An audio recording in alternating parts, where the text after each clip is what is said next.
Hi everyone, UK Guns here. So in this video I'm going to show you how to install the Magload Smith & Wesson M&P 1522 30 degree ambi safety. Bit of a mouthful, but basically what it is it's an ambidextrous safety catch for the Smith & Wesson M&P 1522 rifle. And the two sort of key differences around this are A, the ambidextrous, so you've got a safety selector switch on both sides of the rifle, and B, the fact it's 30 degrees of travel as opposed to 90, which you've got on this standard safety selector. So as you see there's 90 degrees of movement between the safe and fire positions. And that's all well and good, but obviously it takes longer to get that into the correct position, which in competition is going to slow you down a little bit, but also it's a little bit less intuitive because it's a long travel to get it to where it needs to be. It takes, quite a bit of effort, but also it's very easy to not put it where it's supposed to be. It can end up sitting in the middle or somewhere where it's neither on safe nor fire, and you can't be exactly sure of the condition of the rifle. So that's something you don't want either. What this does as a 30 degree safety is it minimises that amount of travel, meaning that you've got a much easier movement, but also it's more of a sort of positive click between the two, safe and fire. So I'll take it out of the packaging and show it to you. First off, so you've got your installation instructions and information there. And then you've got the safety catch itself. Now the way it works is you've got this little bit here, so that sits in the rifle there like that, and that's what comes up against these. These sometimes get referred to as the bridge or the wall, door, whatever you want to call it, but up against these little notches, that one goes up against this one and that one against that one. So they still press up against them, so you can tell, and it stops firmly when it gets to the right position. But because of those two pieces, the amount of travel is much less, but it still does the job that it's supposed to do, and I'll show you when we get it on the rifle. Now the other thing that's good about this is it comes with two different sizes for the other side of the safety selector. It's got a small catch and a bigger catch. Personally, I prefer the smaller catch, and just the reason for this is when I've used ambidextrous safeties in the past, for the other side of the rifle, the larger catch tends to sort of sit up against my thumb, which means when I've got hold of the pistol grip, I can't quite get the comfortable grip that I'd want because the catch is kind of in the way and my thumb's resting on it or up against it, and it's not very comfortable. So I'm going to be using the smaller catch so that it stays out of the way of my thumb. Now, in order to install this on the rifle, we need to take the rifle apart and take the pistol grip off. Now I'm going to talk you through taking the pistol grip off, but I'm not going to talk through stripping the rifle down. I'm just going to very quickly take the two receivers apart. If you're not sure how to do that, I'm going to leave a link in the description to a video that I've got on my channel on how to strip and assemble the Smith & Wesson M&P 1522. So if you're unsure, just give that a click and go watch that video first. Otherwise, I'm just going to very quickly take off the receivers here, because you only need the lower receiver that you're going to be working with for this install. So I'm just going to put that out of the way over there and bring the lower receiver back like that. And now we need to remove the pistol grip. Now it varies from pistol grip to pistol grip what kind of screw is going to be retaining it, but it's always going to be in the same location, which is inside the pistol grip in there. So if you've got a bottom on, you may need to remove that, pop it open, those kinds of things. But this Magpul one has an open bottom, so you can just see in the back there the screw. So you're going to need quite a long thin screw bit to get in there, and like I say, it varies from pistol grip to pistol grip whether it's a hex screw like this one or if it's a flathead or whatever. So check which one you've got, make sure you've got the right screw bit or screwdriver, and then just simply unscrew that. Now, there's something you need to be careful of when it comes to removing the pistol grip. So when that screw's undone, it won't come flying off, especially on the Smith & Wesson, it's quite a snug fit. But inside here, you've got a couple of springs and detents, and these are the spring and detent for the rear takedown pin or the rear disassembly pin, and for the safety pin itself, or the safety selector itself. We need to remove both those springs and detents, but we want to be careful when we take the pistol grip off that we don't lose them. So just gradually start to wiggle that off, because like I say, it's quite a snug fit, so you may need to give it a bit of a wiggle, and you can see the springs coming out there. So I'm just going to press my thumb on that. So there's the pistol grip, so you can place it off to one side. Try and keep the screw in it, just makes it easier later on when you come to reinstall it. There's the spring for the safety selector, detent. Again, put them somewhere where they're not going to go walkabouts. And then the spring for the rear takedown, detent. And then the detents themselves are sitting inside there. There's like a bronze coloured one that sits in here and the black one that sits in here.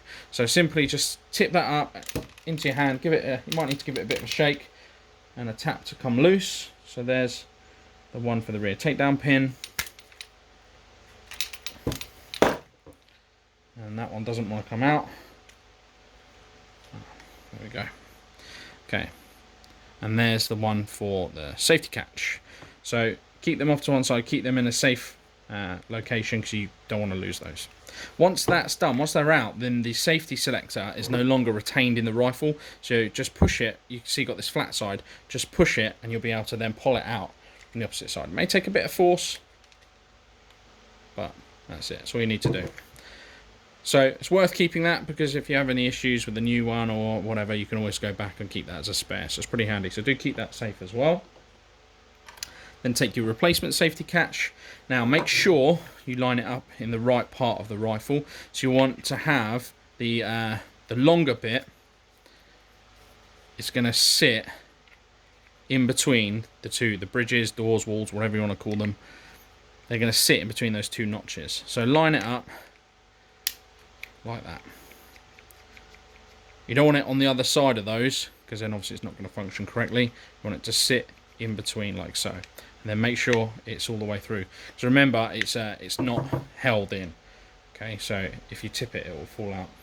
Then take your screw and whichever one you want for the other side, the longer one or the shorter one. Like I say, I'm using the shorter one. And you see there's like a triangle shape on both those, so they need to line up and go together. So do that first, pressing it in from the other side. Just line that up, and again you want to make sure it's inside of these notches as well. It doesn't travel all the way to them because it's a 30 degree, not a 90 degree, but you still want it on the inside of those. And then simply put your screw in, and then it just needs a little Allen key to tighten that up.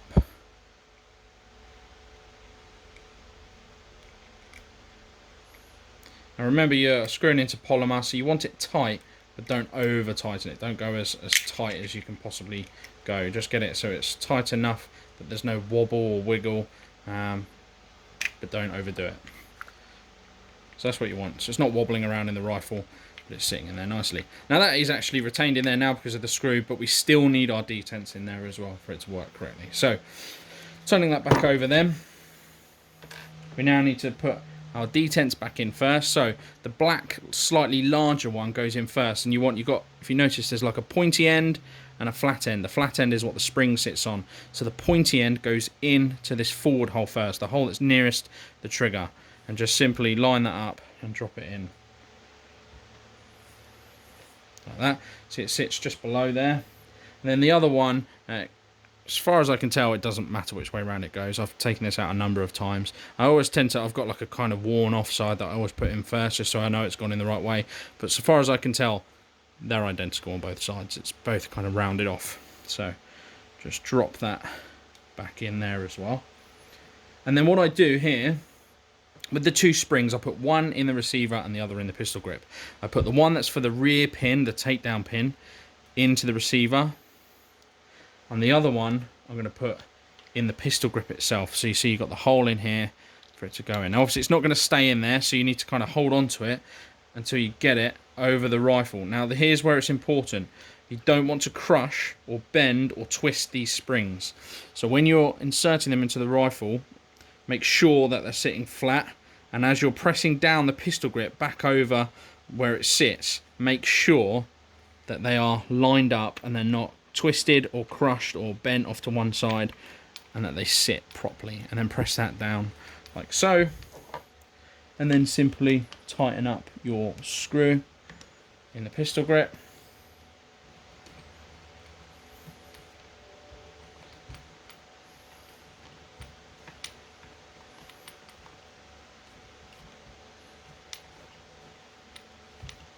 And again, remember, you're screwing into polymer, so don't overdo it. Just tight enough that it's firm, but you don't need to press down too hard. Then simply get the upper receiver back on. Again, you can see that in my other video if you need to. I'm just going to quickly slap it back on here so you can see how the safety catch works. There we go. So, as you can see with it now on the rifle, 30 degrees of travel.